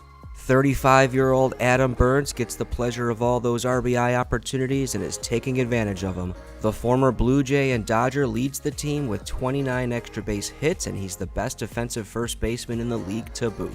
Many others have contributed to our Cougars leading the American Association in almost every major category, most importantly runs scored. Dylan Thomas, Sam Haggerty, CJ Chatham, Brian O'Keefe, Chris O'Kee, and Travis Demeritte also made the All-Star team. The former Tiger and Brave has accumulated 89 home runs in Indy Ball since 2023 and leads the Cougars with 14 home runs this season, earning him a place in the 2026 Home Run Derby Challenge, where he'll go head-to-head with Jeff Conine's son, Griffin. Demeritte started cold but rallied in the final seconds to tally 4 homers. Conine couldn't get going and handed us an easy trip to the semis, where Demeritte exploded for a competition best 9 homers. Micah Pries of the Chicago Dogs never stood a chance. Zach Laurie of the Milwaukee Milkmen put up a beatable 4 homers in the finals, but Demeritte ran out of gas and was only able to muster 2, leaving the young Canadian rookie Zach Laurie as the Home Run Derby champion. His consistency with 4 homers in each round was perfectly explained by his personality description: Steady Eddie, shows up and does the job. Our pitching staff allowed the 3rd fewest runs in the league. Corbin Close's 6 wins were good enough for an All-Star invite, and Bradley Roney's 32% strikeout rate helped him get in as well. But Jordan Marks has been the pitching hero. He was on a reserve roster at opening day, but his first start on June 3rd was just 3 outs away from a perfect game. Then his second start was another 8 innings of 1-hit ball, 2 hits allowed in 16 innings. He's now on a 5-start win streak and brought his ERA all the way down to 2.49, and he's a leader on top of it. Kodai Senga won a World Series with the Mets in 2024, and he was still pitching well for them in 2025, suffered massive regression this past offseason, and now he's a Kane County Cougar. It was going well for us until he allowed 9 runs to the Lake Country Dockhounds in his last start. Former Astro Parker Mashinsky was our opening day starter, was never able to give us more than 4 innings in an outing. So since moving to the bullpen, he's only given up 1 earned run in 16 appearances, racking up 8 saves in that time. The West All-Star team features many former big leaguers. There's also one of our former players going, starting pitcher Reggie McClain from our 2024 Trois Rivières Aigles team. Tyler Wade walked in the second with the bases loaded to get the East a 2-0 lead, and Brian O'Keefe made it 3-0 with this double that scored Mac Chambers. But Parker Mashinsky gave up 3 runs in the 5th, Bradley Roney surrendered a solo homer to Eric Haas in the 7th, and Jordan Marks gave up a run in the 8th. Travis Demeritte struck out to end the game. Seems cruel that one of our players, Brian O'Keefe, was awarded All-Star MVP when our players are largely responsible for this loss, but congratulations to Brian for once again coming up big in our highlighted games. The second half of the season starts in Joplin, same stadium as the All-Star game. The Blasters folded in 2016 but returned to the American Association as an expansion team in 2025. They are currently contending for their first ever playoff appearance. Travis Demeritte put us up 3-1 with his 15th homer in the season. Starter Corbin Close only gave us 4 innings, which brought Jake Kalish to the hill, and he surrendered homers to former Rocky David Dahl in the 5th and Ball State University graduate Hunter Dobbins in the 6th. The Blasters bullpen shut our offense down, and Jose Pinto secured the 5-4 win. Shortstop Carlos Luis collected Player of the Game honors and has found success in Indy Ball after spending 7 seasons in the Padres system. The Chicago Dogs lost to the Kansas City Monarchs, so we remain a half game out of first, but the Cleveland Railroaders beat the Houston Apollos, bringing them into a tie with us for second. The great news from the first half is we've wiped out most of the team's $237,000 debt, with help from a winning record and signings like the famous Billy Hamilton to boost fan interest while occupying a useful specialist role off the bench. Our interfering owner, Eric Rafferty, liked the acquisition so much that he took it upon himself to extend Hamilton an extra season for a pricey salary. How ironic, given he blocks my attempts to sign any free agents unless they're minor league deals. But if we can make up this last $6,000 of debt and get ourselves in the black, Mr. Rafferty should let us make offers to a few game-changing free agents. Rougned Odor won a championship with the Padres in 2023. While it appears his big league career is over, he's a premium player at our level. Will he still be available? Where would he play, as I already have Mac Chambers at second base? And should that personality scare me off? Jose Ferrer looks like a good option as well, but the former National also carries the personality bug, and will he still be there by the time I have the money to sign him? We're in the American Association postseason after tying the Chicago Dogs for the East Division crown. The top seed is ours by virtue of head-to-head tiebreaker, so we head to Wisconsin for Game 1 against the Lake Country Dock Hounds in the division playoffs. Chicago matches up against the third-place Cleveland Railroaders. Joplin, Fargo, Moorhead, Lincoln, and Kansas City will duel to represent the West Division in the championship series. We must win 3 rounds to become champions, 2 of which are only best of 3. We finished the season with the most runs scored in the league. Andy Burns continued to mash in the second half and caught Mac Chambers for the league lead in wins above replacement. They also finished 1-2 in total bases and runs scored, while Travis Demeritt led the league with 91 runs batted in. As expected, we made enough dough to sign free agents and got our hands on Rougned Odor for $7,800 to play third base. He swung the bat well to the tune of 118 weighted runs created plus, but he's a downgrade defensively. We also gained Dylan Thomas by returning from his lengthy hamstring issue. He's a plus defender in left field and led the team in slugging percentage. Now our pitching didn't fare as well in the second half, finishing the season third in runs allowed. Mike Hochschild had a good run but faded at the end of the season, and the back end of our bullpen didn't pitch nearly as well down the stretch. Tyler Scoff is our new arm acquired through free agency. He boasts the best ratings on the staff but hasn't shown it through 5 appearances. Corbin Klaus was the only pitcher that really showed out for us. He's won 9 straight decisions, tied for the lead league with 11 wins, and he finished second in the league with 111 strikeouts. The Lake Country Dock Hounds started very slow but finished 12-5 in August to sneak into the postseason for the first time in their history. Their pitching rotation boasts former big leaguers on fire in David McKay, Jared Eichhoff, and Mike Shawarnan. Their offense is paced by former Brewer and Pirate Jason Rogers. This series reunites us with former Ogden Raptors outfielder Johan Mises. The now 31-year-old slugger hit 36 home runs last season for Frederick in the Atlantic League and just slashed 300, 361, 532 for Lake Country this season. We took the lead in the 4th inning thanks to a Brian O'Keefe RBI single, Tyler Wade RBI double, and this Mac Chambers 2-run double. Lake Country only mustered 1 run, and TJ Anton mopped up an easy 7-1 Game 1 win. Rougned Odor and Brian O'Keefe each hit 3-run shots in the first inning of Game 2, but the Dockheads came roaring back. This Johan Mises homer put them up 7-6. Big game Brian O'Keefe delivered a huge 2-run RBI single in the 7th, and Jose Atencio closed out the series win. We advance with 2 relatively easy victories, with all our bats clicking, especially big game Brian O'Keefe, who plays hero yet again by driving in 6 runs over the course of the 2-game series. The other 3 series were all upset sweeps, improving our odds of championship glory. So we take on the Cleveland Railroaders in the second round. They don't prevent runs well, but boast 4 players hitting at least 16 homers to power their impressive run-scoring attack. Leadoff man Greg Jones is their biggest threat, reaching base at a .409 clip and stealing 39 bases. The former Tampa Bay Rays first-round pick nearly matched Chambers and Burns in WAR with 4.2 in his first season of independent ball. Cleburne abused Game 1 pitcher Riley Smith, scoring 3 in the second and 2 in the third on this Craig Dedalow home run. Cleburne added 2 more in the 4th and easily brushed us aside for a 7-2 win. The offensive barrage continued in Game 2. Imanol Vargas took Corbin Klaus deep in the 4th, and Lucius Fox blew the game open in the 7th. Nick Monduck stomped out our comeback attempt and got Tyler Wade to ground out to end our season. Our starting pitching simply could not handle this team, and our vaunted offense was kept quiet. On the other side, Greg Jones went 6 for 9 to lead the charge, just as he did for them during the regular season. Dustin Peterson went a perfect 4 for 4 in the postseason, and Parker Mashinsky pitched admirably, but it's time to say goodbye to the majority of these players. They put up a good fight considering our financial troubles. We should be able to assemble a much stronger team next season. The Lincoln Salt Dogs took care of Joplin and Cleburne to win their first American Association championship since 2009.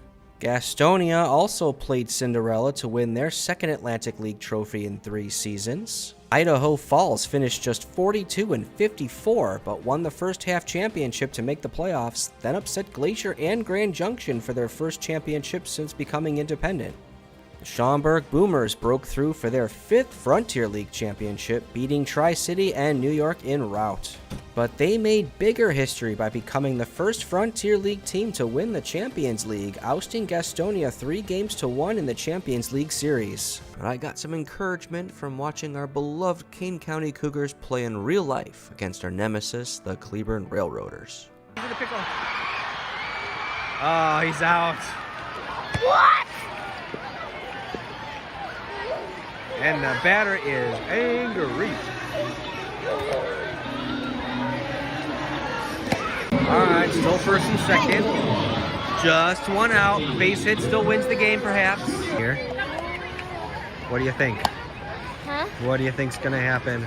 2-2 count. I don't know. Oh, that ball is hit very, very far. It's good. It's good.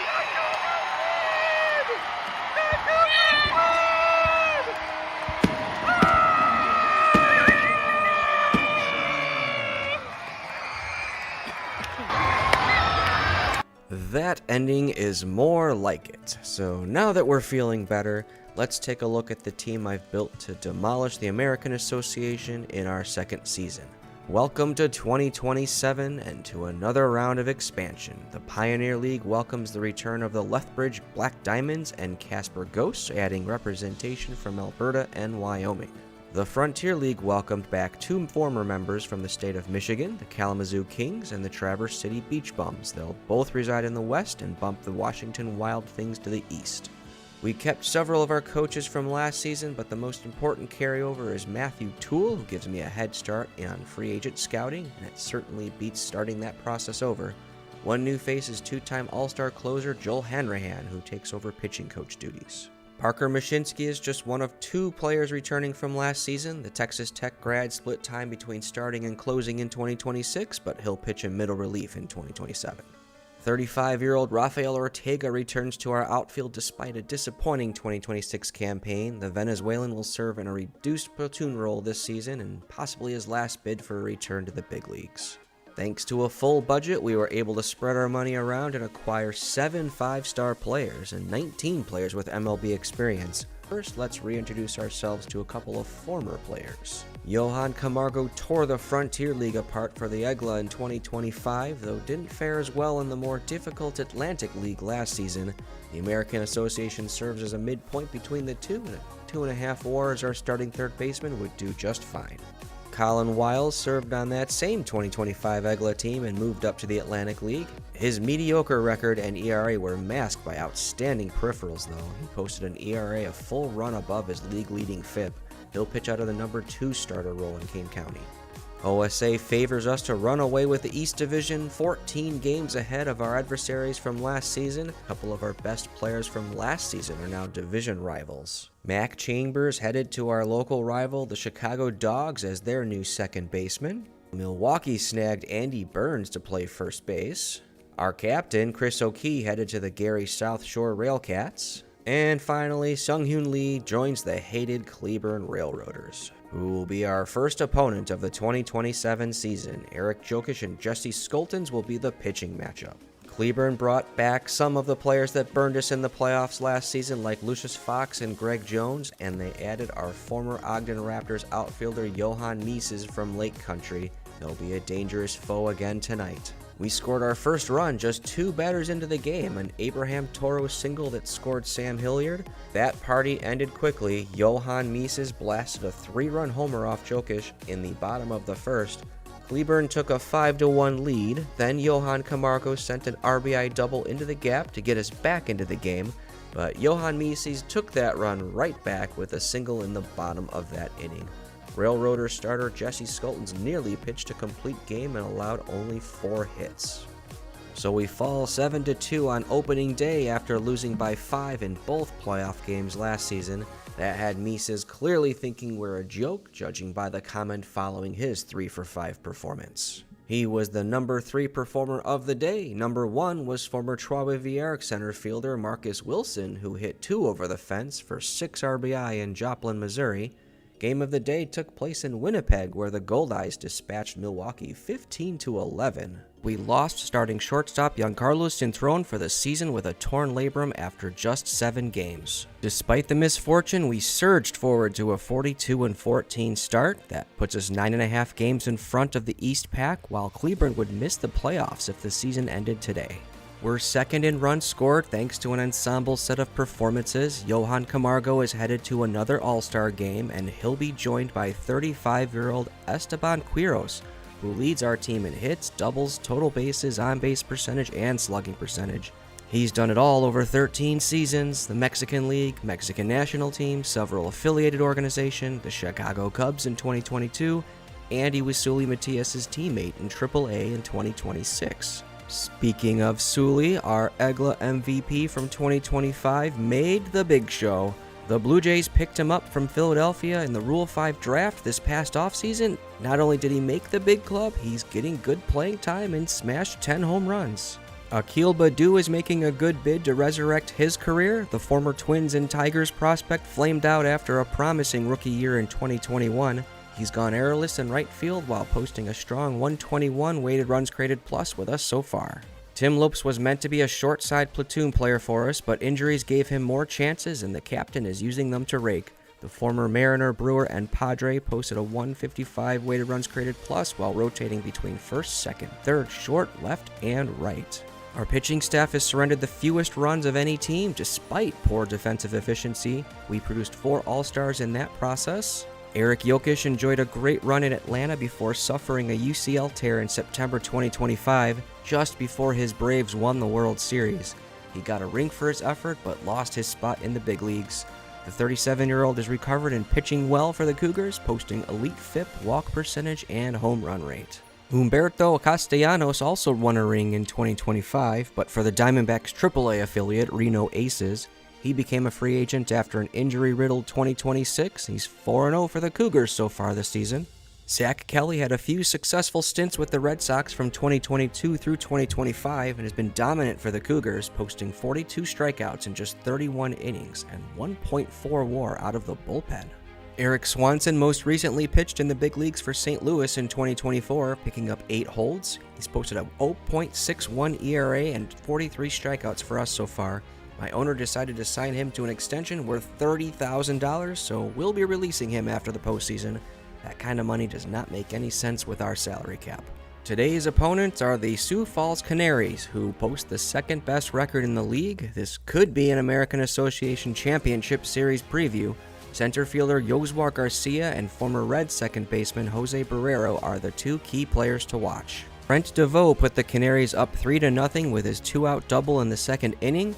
Light-hitting Jason Guzman got us back in the game with a homer in the 7th, and Jesus Urrutia made things serious by leading off the 9th with a solo shot. Sam Hilliard got on and into scoring position, but Guzman couldn't come through a second time. Good comeback attempt, but it falls short in Iowa. John Park is the player of the game, allowing an unearned run over 6 2/3 and lowering his ERA to 5.50. The good news is Gary South Shore won and Cleburne lost again, putting them 3 games out of the last playoff spot. 2 Cougars earned a place in the Home Run Derby Challenge. We met Esteban Quiros earlier, and he's joined by former Rockies and Marlins outfielder Sam Hilliard. He's second in the league in center fielder range factor, while leading our offense in runs, home runs, runs driven in, and walks. Quiros only needed 3 homers to advance and did so quickly. Hilliard hit 5 and just held off a surging Jesus Vargas, which put him head-to-head against former Cougar Rougned Odor. Odor led off with 4 and Hilliard could only muster 2. Quiros caught fire in the semis against former Egla Marcus Wilson, and Wilson was no match. Odor once again hit 4 in the final and put some kind of voodoo hex on Quiros, who lost his power stroke. Congratulations to our 2027 home run champion, Rougned Odor, who's having a monstrous season with second place Milwaukee. That's a 186 WRC plus and a 3.5 wins above replacement in just 55 games. He's a big threat to us in the playoffs. You know what they say? If you can't beat him, trade for him. So welcome back, Rougned. Second place Milkmen just wanted our 4th starter, Josh Winkowski, who's pitched fairly well but wasn't supported well by our defense. He should slot near the top of the rotation once he returns from injury. Hopefully he doesn't make us regret this trade in the postseason. We've covered our 10 All-Stars. Others of note include former players Chris O'Kee, Johan Mises, Jordan Marks, Jax Groshans, and Nick Quintana. Our Cougars reps propelled the East to a 6-run second inning with this Alex Badu double and a Johan Camargo 3-run homer. Eric Jokic, Colin Wiles, and Eric Swanser pitched 3 scoreless innings to help us to an 11-8 victory over the West. And congrats to Johan Camargo for winning the All-Star Game MVP. He went 2 for 5 with that home run. Panamanian has been very solid for us at third base, just like he was in Trois-Rivières. It's time for our second attempt at the American Association postseason following an 11-game winning streak and an East Division title win by 24 games. Like last season, we'll take on the Lake Country Dockhounds in the first round. Chicago takes on Milwaukee in the other East Division matchup.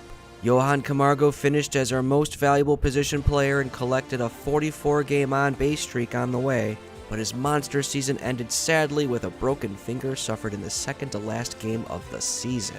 While Rougned Odor absolutely tore the cover off the ball, his personality reared its ugly head at the end of the season. First, he got called out by a teammate for a lack of effort, then suffered a strained back, then got in a scuffle with that teammate, which earned him a suspension from me. This means we'll be without our best 2 hitters for the series against Lake Country. And Rougned's performance was no joke. How about an 805 slugging percentage and a 195 WRC plus? Akil Badu finished just behind Camargo with 4.4 WAR, and Esteban Quiros finished 3rd in the league with a 447 on-base percentage. 9 players finished with double-digit home runs, and we scored nearly 100 more runs than the second-highest team. As an added boost, we acquired Victor Caratini at the trade deadline from the Joliet Slammers for a big pile of cash. He used the same tactic to secure a reunion with reliever Eduardo Nunez from the Spire City Ghost Hounds. Nunez is another member of our 2025 EGLA Championship squad. Eric Jokic led the league with 12 wins, 0.5 home runs allowed per 9, and 3.0 WAR. Zach Kelly finished with a league-leading 27 saves. Eric Swanson posted a 0.50 ERA for the season, and our pitching staff allowed the fewest runs in the league.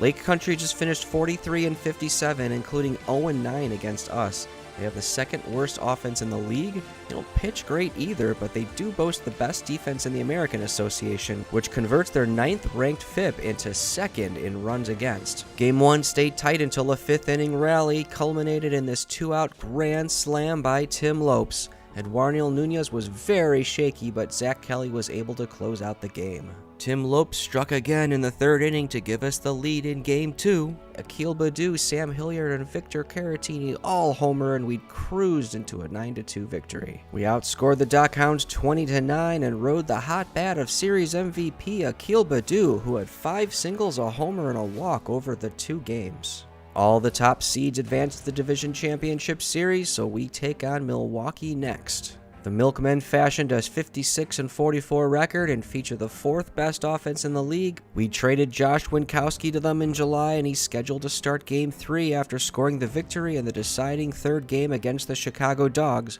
We received Rougned Odor in that deal, who now returns from his injury and suspension. Both pitchers settled down until Victor Caratini broke through in the 6th and Akil Baddoo put the game out of reach in the 7th. Eric Torres cleaned up for a 9-5 victory. Akil Baddoo stayed hot with this RBI single. Eduardo Nunez struggled again, surrendering this double by Kingston Liniak, but Zach Kelly stopped the bleeding and struck out Jesus Vargas to send us to the championship series.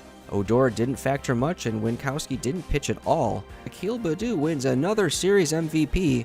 This time he was 5 for 7 with a homer and 3 walks. The Winnipeg Goldeyes are the West Division winners and are our opponent in the league championship. They finished 60-40, and Kodai Senga leads their starting rotation. The former New York Met and Kane County Cougar will start Game 1 for the Goldeyes. Madison Santos gave the Goldeyes the lead in the 5th off Zach Lothar and again in the 7th off Eric Swanson.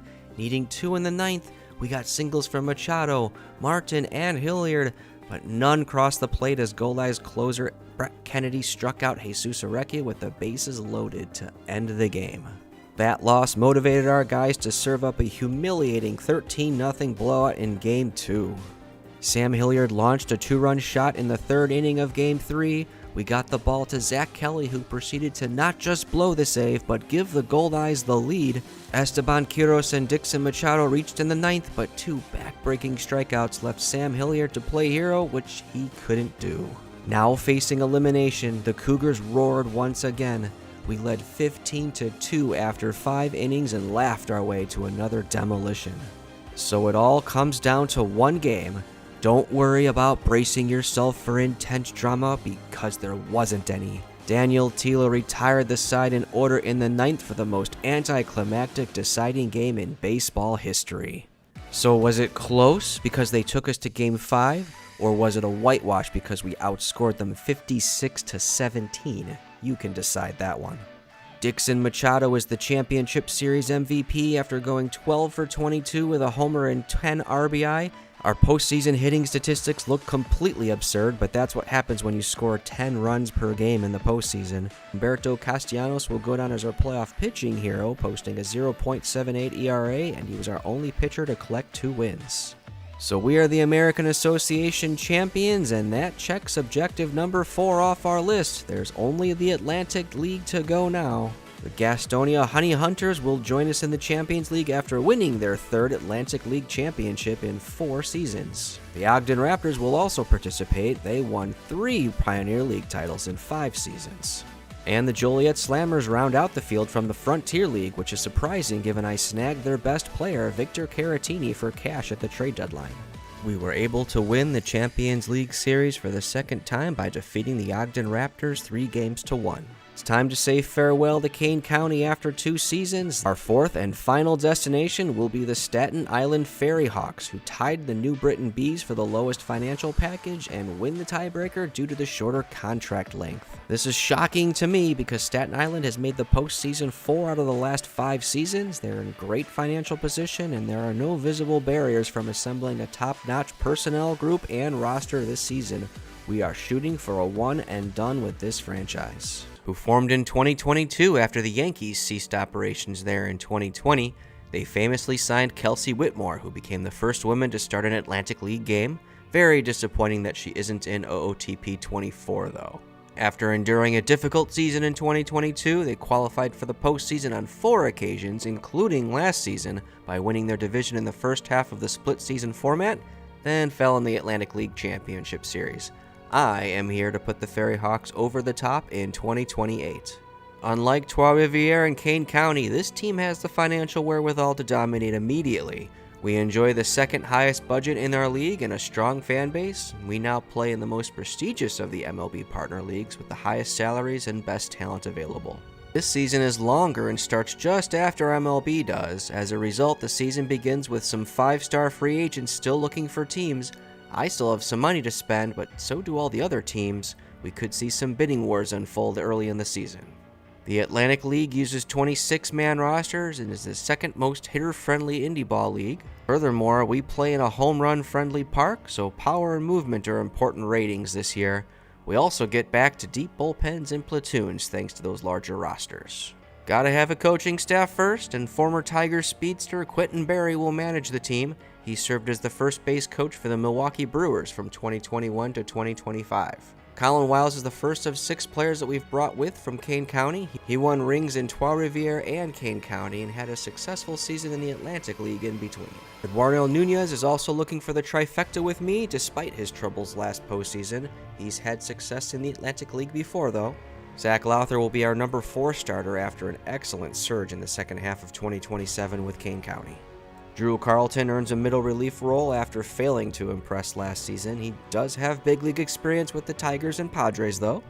Wilmer Defoe is back, but he's on thin ice. The 36-year-old is regressing quickly, and there are better third base options available on the free agent market. Akil Baddoo is still in his prime and comes with me to play left field in his first Atlantic League season. Our team homepage reveals a team ranking in the top 3 at every position, and that translates to a huge vote of confidence by OSA. It predicts we'll make easy work of the North Division and should put us in a good position for 2 best-of-5 series to win the league championship. All 12 teams are in action on opening day, and we'll start at home against the Southern Maryland Blue Crabs, who missed the postseason last season and don't appear to have a great squad after third baseman Jairo Munoz. They do have Marquise Grissom Jr. closing games. He was a 13th round pick of the Nationals in 2022 but wasn't able to get past high A ball. He pitched in the Atlantic League for York in 2027, saving 18 games though. Our team is really good at drawing walks, but terrible at converting them to runs. We took a 3-2 lead into the 6th, but the Blue Crabs took the lead on this Luis Garcia double. Both bullpens had rough nights, but theirs held out just a bit more for a 10-8 win. Southern Maryland collected 16 hits, and Daniel Outerkirk earned the win despite walking 10 batters in the game. He was ineffective for Schaumburg last season, and we've let him off the hook today. Former Egla third baseman Drew Ellis hit 2 home runs for Gastonia in their win over High Point, but he was outdone by Joseph Carpenter, who had a 3 home run game in Spire City's loss to Lancaster. This is Carpenter's 7th season in the Atlantic League, and he's accumulated 66 home runs in that time. Let's check on our former Kane County Cougars. Zach Kelly, Ricardo Sanchez, and Daniel Tilo got into affiliated ball, and Johan Camargo retired after 15 seasons. 2 of his final 3 seasons brought dominant performances in league championships to Trois-Rivières and Kane County. Dixon Machado heads to Charleston to be their starting shortstop, and he's joined by catcher Victor Caratini. Sam Hilliard heads to Lexington to roam their outfield this season. Rugden Ordor will play second base for the Spire City Ghost Hounds. The Savannah Bananas will try using Esteban Quiros in right field. Hopefully he's a good dancer, because he sure isn't a good outfielder. And finally, we have our second player promoted to the major leagues, and it's definitely not who I expected. It's Andres Nunez, who posted an ERA over 5 for us last season. The Cubs must be crazy, but his first inning and 2/3 have gone well, so there's hope. Meanwhile, Sully Matias begins Season 2 in the big leagues with the Blue Jays. Losing on opening day to Southern Maryland turned out to be an aberration. We've been locked into the win column ever since, demolishing the Atlantic League to a tune of a 52-11 record. That comes with a 271 run differential. We've won the first half division title and claimed a postseason spot. Assuming we win the second half as well, we'll face the next overall record in the North Division playoffs. Spire City Ghost Hounds also earned a playoff berth by winning the South Division. Our team stats scream domination as well. We lead nearly every batting category except base running. Our team OPS is a ridiculous 986. We're also best in runs prevented, though our advantage isn't substantial. We've got a few great individual performances to highlight. Devlin Granberg is hitting .402 with 0 home runs. How about that craziness? We have 13 players with an on-base percentage of .400 or better, which is all you need to explain why we're scoring 8.4 runs per game. And as you'd expect, there's a lot of orange in the batting leaders screen. Shout out to DJ Gladney for his 22 home runs, and 38-year-old John Birdie with his 41 stolen bases and 3.7 WAR. JJ Bleday has been our top performer. He's reaching base nearly half of his plate appearances. At 80i helps a lot with that. He's a plus-graded right fielder and slugging .645 to boot. Probably shouldn't be playing in the Atlantic League, but I am happy to have him. First baseman Jamer Candelario isn't too far behind Bleday. He matches his 17 home runs, leads the league in RBI, slugging percentage, total bases, and extra base hits. Our pitching staff has been really good, if unspectacular. They benefit from strong defense all over the field. The craziest stat here is Eduardo Nunez only has 12 saves to go with our 52 wins. Just too many blowouts. Not as much orange this time around. Jake Woodford and Jordan Montgomery lead the pack with a bunch of categories. Max Poves with the Long Island Ducks and Adam Aller with the Lexington Counterclocks are contending with our guys for the title of Best Pitcher in the Atlantic League. Montgomery's been the best of our bunch. He's using that 75 grade control to lead the league in walk rate, which feeds his league-leading innings pitched and pitching wins above replacement. We traded Josh Winskowski off the Kane County Cougars last season, but I don't think he's going anywhere this time. He's delivering a great all-around performance, resulting in an 8-2 record, 3.64 ERA, and 77 FIP minus. At this point, the only thing that would stop us are injuries or chemistry, but our chemistry and relationships are about as good as it gets. Quentin Berry is doing a fantastic job with man management, and his coaching staff has peak cohesion as well. We'll kick off the second half of the season against the New Britain Bees. Poor things. They're just 25-37. I have a feeling we're about to make things worse. It's a quick walk for us. We should demolish this team. We're full of 5-star players. We got an 800 winning percentage. This team's in last place. Oop, that's an error. Thank you. First and third, nobody out. Oh, they're loaded now with nobody out.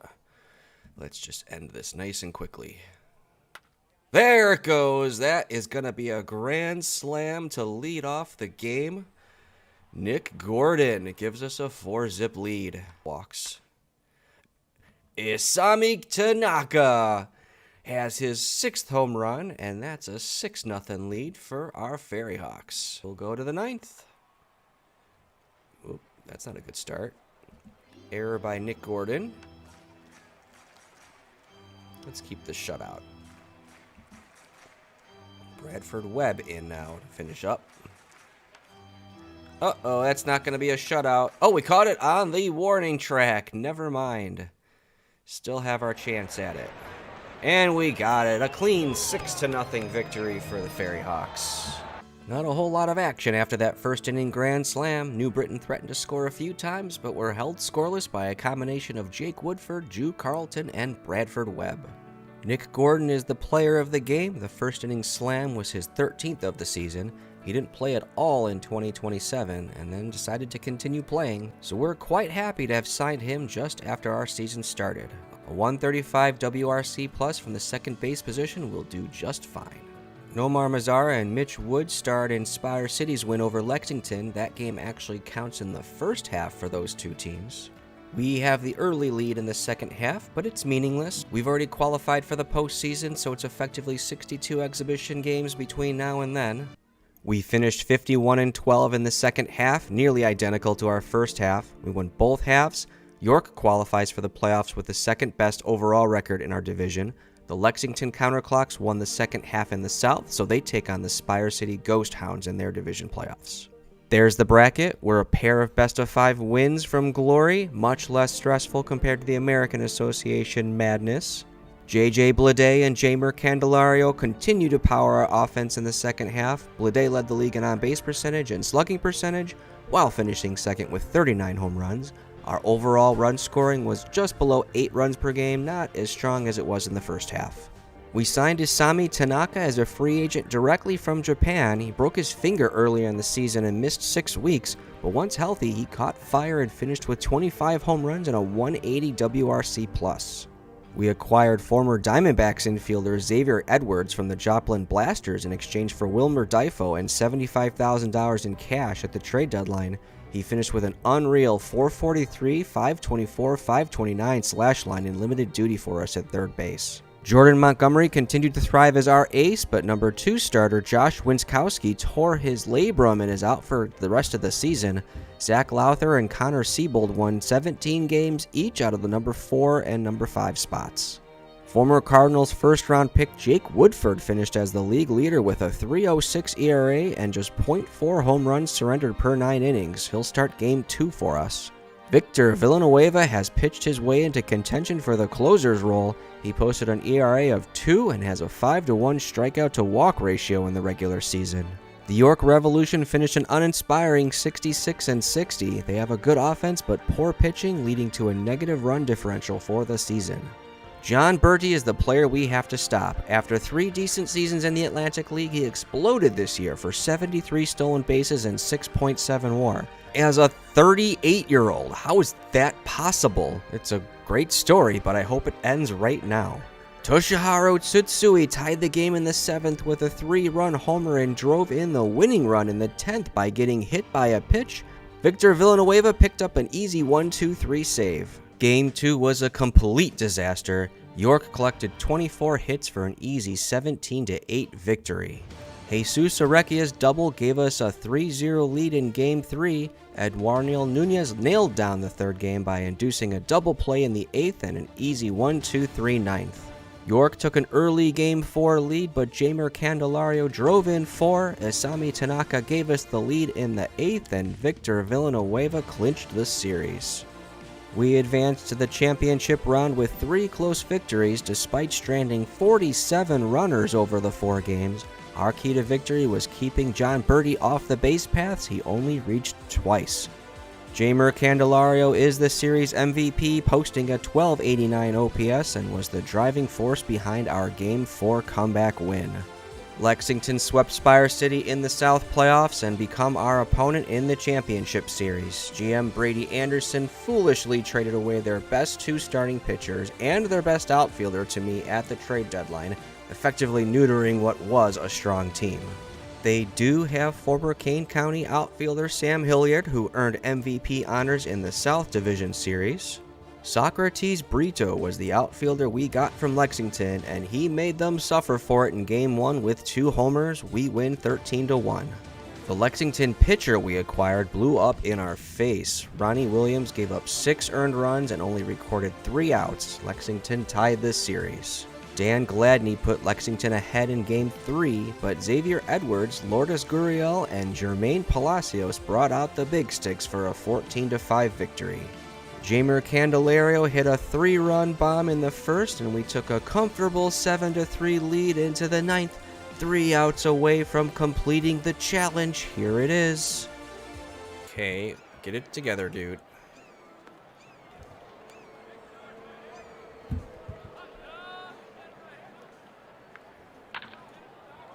Oh my. What am I watching?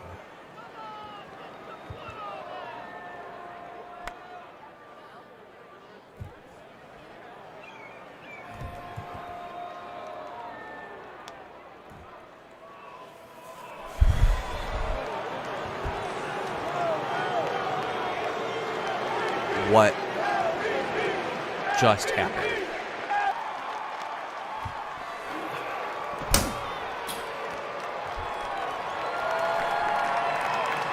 And Lexington ties the series at 2 games apiece. Jeimer Candelario gave us the lead again in a 3rd inning of Game 5. Jordan Montgomery pitched a brilliant game, giving Eduardo Nunez another chance. This time he was able to close out the game, the Atlantic League title, and the Pentagon Challenge. Sam Hilliard was a thorn in my side the entire series. Jordan Montgomery won Games 1 and 5, allowed just 1 run in 14 innings, and collected 15 strikeouts, and he doesn't win the series MVP? I guess it liked Jermaine Palacios' performance better. 7 for 10 with 2 homers, 6 driven in, and 2 walks. No offense, but I'm still taking Montgomery all day. We actually got this done despite some really poor performances. Isami Tanaka, Nick Gordon, Akil Badu, and Andre Lipsius were big holes in the lineup, which partially explains why we left so many runners in scoring position.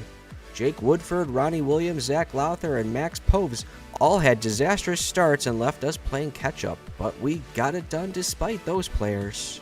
There's our 4th trophy, which means we've completed the Pentagon Challenge in 6 seasons. The Milwaukee Milkmen won their first American Association Championship of this save. The Grand Junction Jackalopes won their 2nd Pioneer League title in the last 4 seasons. And so did the Trois Rivières Aigles. We advanced past the Champions League group stage thanks to winning the tiebreaker over Milwaukee, then dispatched the Jackalopes in the finals. So thank you, Fairy Hawks, for making my stay in New York City a short one. Picked up the double in 2023, took 2 years each for our middle 2 championships, and then closed the last one out on our first try. We also won our division title all 6 seasons and finished with a .747 winning percentage. Our highest score was a 1493 with Trois-Rivières in 2025. Here are the performances of all the franchises over that 6-year period. You'd have to consider the Ogden Raptors the most successful of all the teams. They tied for the most championships with 3, while the Gastonia Honey Hunters also won 3. They had 2 less playoff appearances and a much lower winning percentage. The Chicago Dogs may also have a claim, being the only team to advance to the postseason in every season. How about Staten Island with the best winning percentage of .628? Well, you can comment below based on who you think was the most successful. The worst team award has to go to the Missoula Paddleheads and their .344 winning percentage. Yes, the Savannah Banana finished worse with a .343, but they were an expansion team and they have better dancers. These teams had one more opportunity to prove themselves through the Champions League. 6 different teams won it in the 6 seasons. Ogden was among them, so they hold serve for the best team race. The award for best individual season goes to Matt Davidson, who won the Atlantic League Triple Crown, finished with 68 home runs for the Lexington Counterclocks in 2024. Here's my team of the save, some fantastic memory of all these ball players. Special thanks to Eduardo Nunez for being the only player here to serve on 3 of my championship teams. So if you watched this all the way through, you know it was more of a highlight show than it was a playthrough. So what I want to talk about now is what the save experience was really like. The free agency in this save is really cool because the entire roster starts from scratch every season. Not just yours, all the indie ball leagues. So you have a ton to coordinate trying to figure out what your 24 or 23 or 25 man roster are going to look like when everything's going on at the same time and you've got salary caps to deal with. It is wild. So that was great. Doing modifications was also a lot of fun. You saw, I did all the uniforms, stadiums, sound. I was able to get the uniforms and the stadiums from the development forums and then customize the stadiums further. That was fun, but at the same time, it was, I think, better than what people experience with a fictional league because these are real teams. Like, indie ball is a real thing, and I think there's just a really cool opportunity to learn more about this world.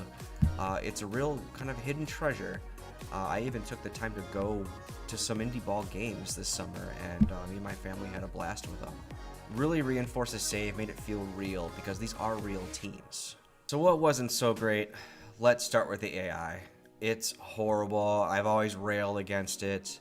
Way too easy.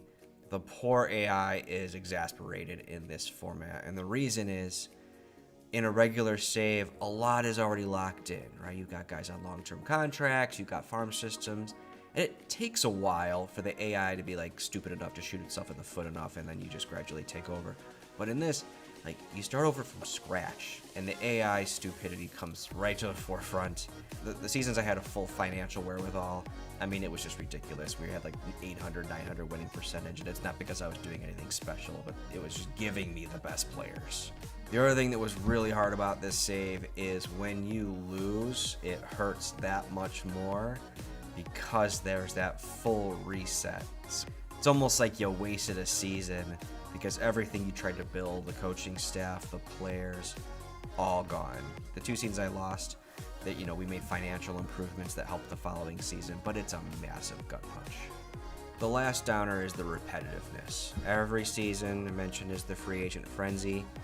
That means that I did the same process 6 times, and there's not a whole lot different from season to season. Yes, the different leagues have different salary caps, some different roster rules, a few unique things here and there, but it was pretty repetitive. If you are going to start a Pentagon challenge, bear these in mind. Maybe you can alter the challenge a little bit to kind of cover up some of these weaknesses. All right, so a couple tips and tricks if you are going to continue the challenge. First one is use your cash. In many cases, you have much more cash than you actually have salary cap room, which means you can dangle that cash to other teams, especially financially troubled teams, to effectively buy their players from them. Some of the AI teams are real suckers for this, so building up your financial strength can be a big deal because it can get you some major players. The second one is scout like crazy. There's free agents that can fall out of the affiliated leagues at any time. Scout pretty much everything you see that's over 3 stars, maybe even sometimes 2.5. And what goes along with that is just be absolutely ruthless with your roster. The thing to know is, if you release a player during the season, yes, you have to pay their salary, but it doesn't count against the salary cap. And as I mentioned earlier, you're going to have a lot of cash. So you get a good free agent, you get them scouted. If they're better than who you've got, get them in, kick that other guy out. Last thing is, do be careful of some of the roster sizes. The American Association and the Frontier League have extremely small rosters. You're not going to be able to do platoons. You're going to need guys that play a ton of positions in those seasons. So I think that's it for the Pentagon Challenge. I hope you enjoyed the series. Thank you so much for watching it and kind of dropping your likes and subscribe as you went. If you could do it one last time here for this, that'd be fantastic. I'll see you again next year. Tons of other content on the channel if you're interested. And I hope you have a great off season.